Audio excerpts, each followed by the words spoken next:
नमस्कार मु छंदाकर पारिवारिक किचन साइड को मु समस्त को स्वागत करुच्ची। चलतु आज आम चाउल खीरी प्रस्तुत करवा। चाउल को मु 15 मिनट भिगे देती भिजे देती सेटा मु गोविंद भोज चाउल नहीं टुकड़ा बासमती भी आप नहीं पारे। एटा मु आधा लिटर क्षीर को फुटे फुटे राबड़ी भाया क्षीर आउ सर 250 ml माने गोटे पाव क्षीर ताकू मुझे रखी सर सहित फुल क्रीम मु क्षीर नहीं आपण मैंने भी फुल क्रीम नापी चेष्टा करेंगे। फुल क्रीम रे भल खीरी हुए। एटा छोट बाउल ले मु चीनी नहीं आउ एटा ड्राई फ्रूट नहीं जोड़ा कि काजू किशमिश 4टा गुजराती आउ आलमंड आपन जदि चाहिए आउ किसी भी ड्राई फ्रूट ऐड करेंगे। एटा गोटे पतीला सिल्वर पतीला नहीं ताको गरम करवा आम आजिकल तो सब नॉनस्टिक भी आसला आप चाहिए से भी करेंगे किंतु मुझा सिल्वर पतीला आज करुचे। देसी घी आधा चामच छोट चामच रे देली। ए घी भी मु घरे निज हाथ रे बनाए केबे ता रेसिपी में देवी। क्षीर एबे क्षीर से मु ढाली दूची घीटा गरम होला परे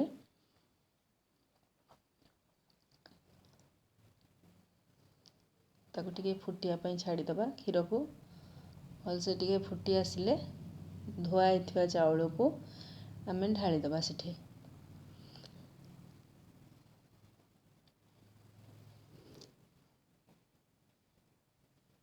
एठी मु छोट कप रे आधा कप चाउल नहीं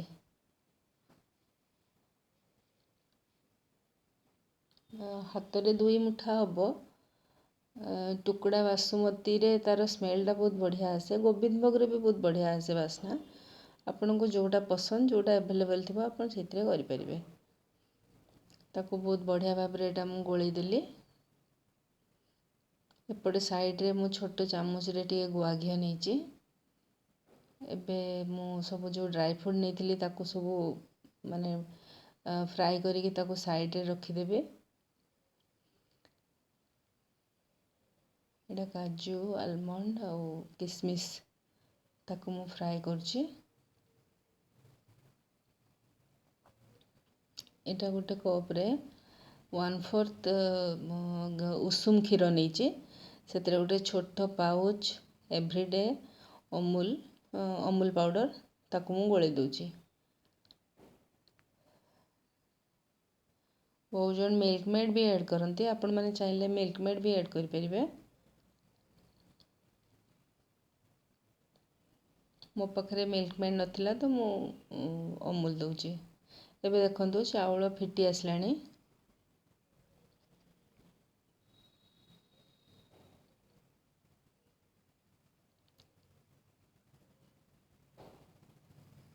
एटा गाढ़ हो आसलानी चाउलटा फुटिकी भल के माने क्षीर सहित भल से फिटी जाइए।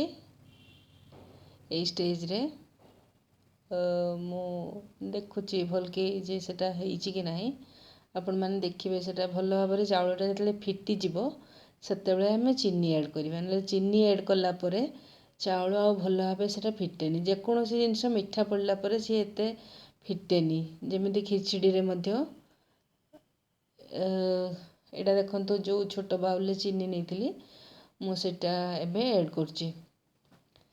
बहुत टाइम रे खजूरी गुड़ भी गोटे आसे सेटारे भी मु खीरी बनाए बहुत टेस्टी हुए से खीरी। तार रेसिपी केबे मु देखेबी खजूरी गुड़ रे केमति लागे। आज मु चीनी रे बनाउची। चीनी एटा एक्चुअली मीठा जिनस तो देखिकी चीनी माने देबे माने बहुत फिका हेले भी भल लागेनी। आधा कप चाउल पाई छोट कप रे आधा कप चाउल पाई एतिकी चीनी मु नहीं सफिशिएंट चीनी एतिकी।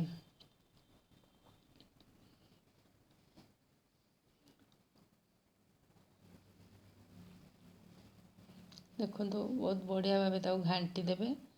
चीनी पकईला पर सेटा टिके पानिया हो जाए ମାନେ ଯେଉଁ ଫୁଟିକି କ୍ଷୀର ସହିତ ଚାଉଳଟା ମିଶି ଯାଇଥାଏ ସେଟା ଚିନି ପକାଇଲା ପରେ ସେଟା ଟିକେ ପାଣି ଅଂଶ ବାହାରେ, ତାକୁ 15 ମିନିଟ୍ ଆଡ଼େ ଫୁଟିବା ପାଇଁ ଛାଡ଼ିଦେଲି। ଏବେ ଯେଉଁ କ୍ଷୀର ସହିତ ମିଲ୍କ ପାଉଡ଼ର ଗୋଳେଇକି ରଖିଥିଲି ତାକୁ ଏବେ ମୁଁ ମିଶାଉଛି। ଏଇଠି ଚାହିଁଲେ ଆପଣ ମିଲ୍କ ମେଡ଼୍ ବି ଆଡ଼୍ କରିପାରିବେ, ଖୋଆ ବହୁତ ଜଣ ଆଡ଼୍ କରନ୍ତି, ଖୋଆ ବି ଦେଇପାରିବେ। ଭଲ ଭାବରେ ସେଟା ମିଶାଇବା ଦରକାର।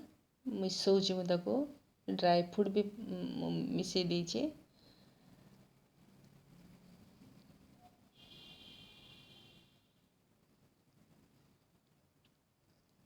ବହୁତ ସୁନ୍ଦର ଭାବରେ ମିଶାଇ ଦେବେ, ଗୋଳେଇ ଦେବେ। କ୍ଷୀରିଟା ସେମିତି ମାନେ ହାଇରେ ହୁଏନି, ସିମ୍ରେ ହିଁ ଠିକ୍ ହୁଏ। ଏଠି କ୍ୟାରାମେଲାଇଜ୍ କରୁଛି ମୁଁ ଚିନିକୁ। ଚିନିରେ ନାଲି ରଙ୍ଗ ଆସିବା ପାଇଁ ତାକୁ ମୁଁ ଏମିତି ଟିକେ ଗରମ କରି ଘିଅରେ ତାକୁ ଚିନିକୁ ପକାଇଦେଲି। ଏବେ 4 ଚାମଚ କ୍ଷୀରକୁ ସେଠି ମିକ୍ସ କରୁଛି ମୁଁ। ଏମିତି ହେଲେ କ'ଣ ହୁଏ କି ଭୋଜି ପରିକା, ନେଇ ତ ଯେଉଁ ମନ୍ଦିରରେ କ୍ଷୀରି ଆମର ହେଇଥାଏ କଲର୍, ବିଲକୁଲ ଠିକ୍ ସେମିତି ଆସିବ। ଦେଖନ୍ତୁ ଏଠି ସେଇ କ୍ଷୀରି ଫୁଟିବା ଅବସ୍ଥାରେ ମୁଁ ଆଣି ତାକୁ ସେଇ କ୍ଷୀରି ସହିତ ମିକ୍ସ କରିଦେଲି, ଯେଉଁ କ୍ଷୀର କ୍ୟାରାମେଲାଇଜ୍ କରିଥିଲି। ଏତେ ବଢ଼ିଆ କଲର୍ ଆସିଲା ନା। ସେଟା ବିଲକୁଲ ମନ୍ଦିରରେ ଯେମିତି କ୍ଷୀରିଟି ହେଇଥାଏ ସେମିତି କଲର୍ ଆସେ ପୁରା।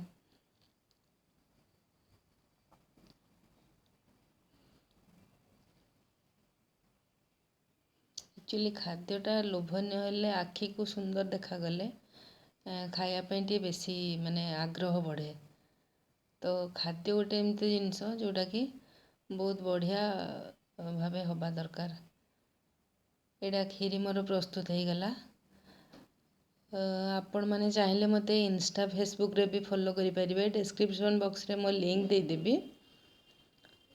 ଏମିତି ନୂଆ ନୂଆ ରେସିପି ଦେଖିବା ପାଇଁ ମୋ ଚ୍ୟାନେଲକୁ ସବସ୍କ୍ରାଇବ୍ କରିବାକୁ ଭୁଲିବେନି। ସାଇଡ଼ରେ ଥିବା ବେଲ୍ ଆଇକନ୍କୁ ପ୍ରେସ୍ କରନ୍ତୁ, ଯେମିତି ନୂଆ ନୂଆ ଭିଡ଼ିଓ ନୋଟିଫିକେସନ୍ ଆପଣଙ୍କୁ ଜଣାପଡ଼ିବ। ଆଶା କରୁଛି ସମସ୍ତଙ୍କୁ ଭିଡ଼ିଓଟି ପସନ୍ଦ ଆସିଥିବ। ଆଉ ଥରେ ଏମିତି ନୂଆ ଭିଡ଼ିଓ ନେଇକି ଆସିବା ପର୍ଯ୍ୟନ୍ତ ନମସ୍କାର।